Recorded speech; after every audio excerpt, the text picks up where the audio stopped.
maybe if their power to issue marriage license is taken away from there and is consolidated in an elected official that will uphold the rule of law, that will get their attention. That is where we are. On the back of this, I just want to point you to some talking points as you're going to talk with elected officials that we feel like will help you have better dialogue. Because the other side will like to talk about the issue of equality. Isn't this about equality? So what we say is, let's talk about what redefining marriage equals. All right? We've heard that today. Redefining marriage equals private businesses being forced to fund their, participate in their business and or shut down and violate their religious conscience rights. Redefining marriage and sexuality equals men going to little girls' bathrooms. Redefining marriage equals taxpayers being forced to fund same-sex benefits. And redefining marriage equals pastors being persecuted. That's what redefining marriage equals. And we've got some other examples here too. The one that I like, though, that I think I ran out a little bit of space in here, but you can read these yourself. The other side we'll talk about, we want to be on the right side of history. Well, the Sixth Circuit Court of Appeals did a really good job of talking to us about the history of marriages between one man and one woman. The history of marriage between one man and one woman is so long that it's not measured in years or decades, it's measured in millennia. Oh, that's good. That's the side of history I want to be on.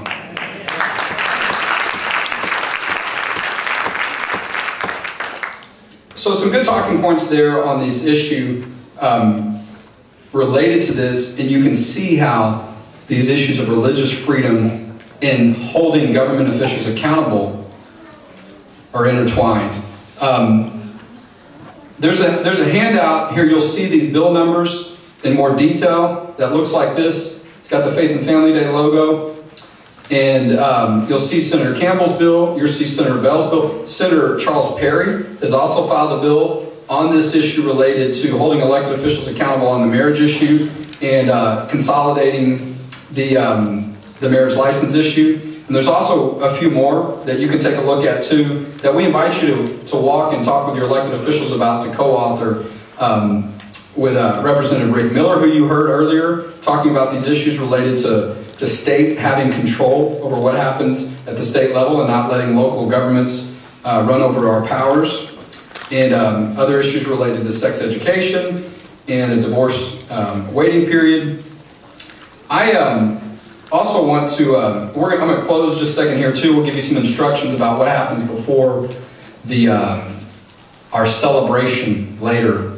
The Preservation Board doesn't want us to call it a rally, just so you know, because they don't want things to get too crazy in here. And I think y'all probably all heard, we're not going to the South Steps later because of the weather and so on. We're going to stay in here. And so, so we'll have some fun. We'll have a celebration. What we're going to do later too is we're going to bring up a cake because we have an important anniversary to celebrate today. It's not quite to the day, but it's close. This year we're celebrating 10 years of our marriage laws and the Constitution being between one man and one woman. So, we've got a cake that we're going to have, and we're going to encourage elected officials to take a picture with us with that cake. I invite you to go through these bill numbers, and don't feel like you've got to go to a big discussion. Tell them the bill number. We've got a short description of it and the name of it, and tell them you're asking them to co-author the bill. And these are some of our leaders you'll see on these issues that care about and know what's important to folks in the state of Texas. And I can't conclude my thoughts without mentioning to y'all that the marriage case is before the U.S. Supreme Court. Okay, and it is going to impact religious freedom, all these issues.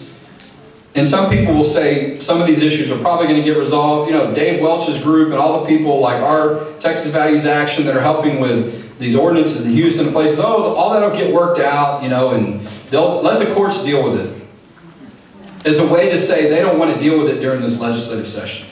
You know, let's see what happens after the court case. Why should we wait until then? Why should we wait until it's too late and then we got to come back a year and a half later. Who would imagine this list that I gave you really has happened in the past year and a half of these religious freedom violations? How many more are going to be on that list if we wait another year and a half? Am I going to have enough room on the paper to list them all?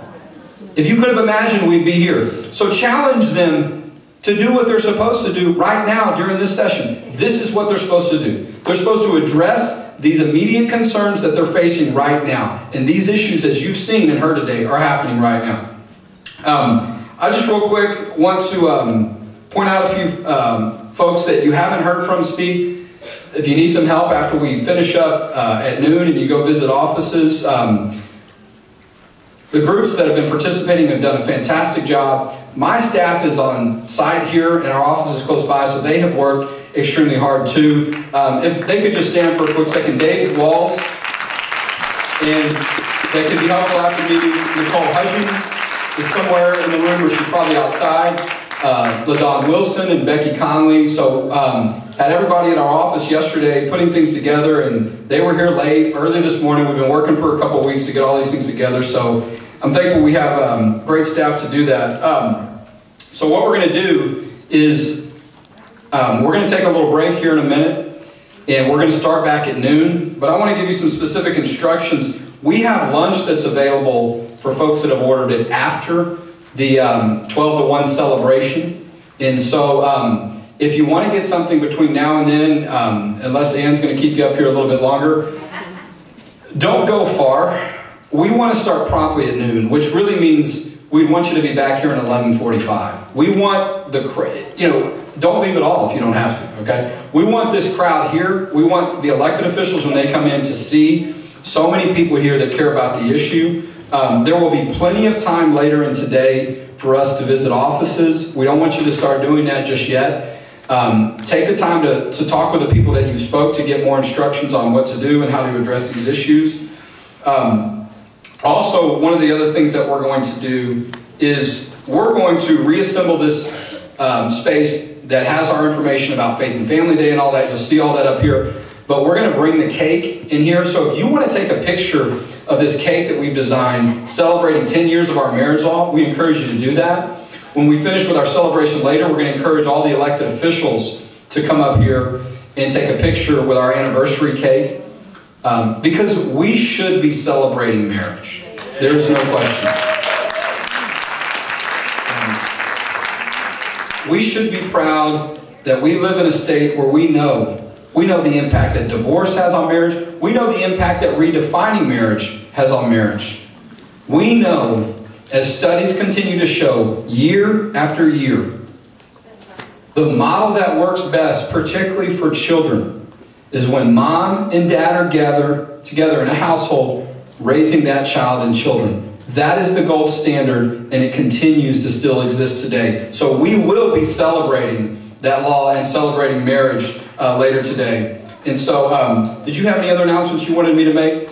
And so that's going to be exciting. So we've got a great group of people later today. Lieutenant Governor Patrick is going to be towards the end, but we're going to start off with Cecil Bell Jr., who was the one that fired the first shot across the bow on the marriage issue and filed legislation, House Bill 623, to start holding these elected officials accountable that are going rogue on these issues. Going to have Connie Burton is going to speak, one of our newest senators, a number of Senator Donna Campbell, a number of great people. So please, if you feel compelled to leave or grab a quick snack, please come back.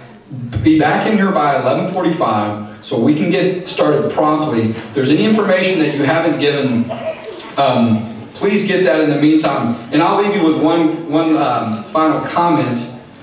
A phrase that we hear a lot at the Capitol is government belongs to those who show up.